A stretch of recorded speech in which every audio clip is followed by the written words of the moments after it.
গতকাল শনিবার সকাল সকাল উঠে আমি ছোট ভাইয়ের জন্য সকল রান্না কমপ্লিট করে ছোট ভাইকে না জানিয়ে নবাবগঞ্জের উদ্দেশ্যে রওনা হই। ওইখানে আব্বুর বন্ধুর ছেলের বউভাতের অনুষ্ঠান ছিল শনিবার দিন।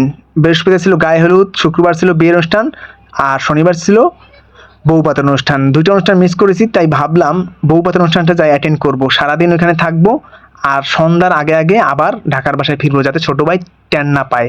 যদিও ছোট ভাইকে পরে বলেছি আজকে রবিবার দিন ওর এক্সাম ছিল 2টা থেকে 5টা, তো 5টায় ওর বাসায় আসলে আমি ওকে বলে আমি আসলে ওই জায়গায় গিয়েছিলাম। এত একটা কাজ করেছি, ভাগ্যিস ওর কাছে ধরা খাইনি। আর ওইখানে যাওয়ার পর সবাই আমাকে দেখে সারপ্রাইজ, বাবা মা, তারপর ওইখানের মানুষজন সবাই দেখে আমাকে অবাক, কারণ আমার যাওয়ার কোনো কথাই ছিল না। দেখা যায় যাইতে 4 ঘন্টা, আইতে 4 ঘন্টা, আর মাঝখানে 2টা ঘন্টা আমি ওইখানে ছিলাম।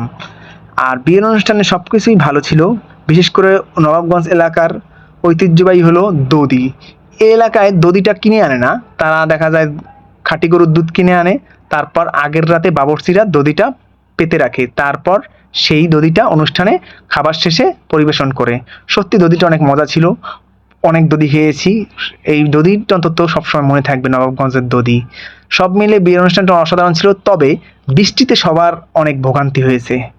আর এই যে এখানে আমি মাত্র 2টা ঘন্টা ছিলাম, এই 2টা ঘন্টায় অনেক এনজয় করেছি। যদিও 3টা দিন যদি সবার সাথে থাকতে পারতাম তাহলে হয়তো অনেক আনন্দ ছিল, কিন্তু কি আর করার, চাইলেই তো সবকিছু সম্ভব নয়।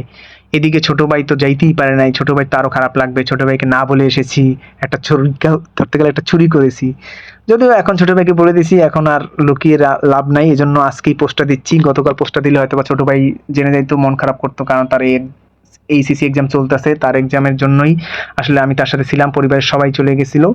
আর আমি 3টা অনুষ্ঠানে না থাকতে পারলেও একটা অনুষ্ঠানে থেকেছি, এটাই অনেক। সব মিলে শনিবার দিনটা ছিল আমার কাছে অনেক ঘটনাবহুল, সব শেষে আমি সাকসেস।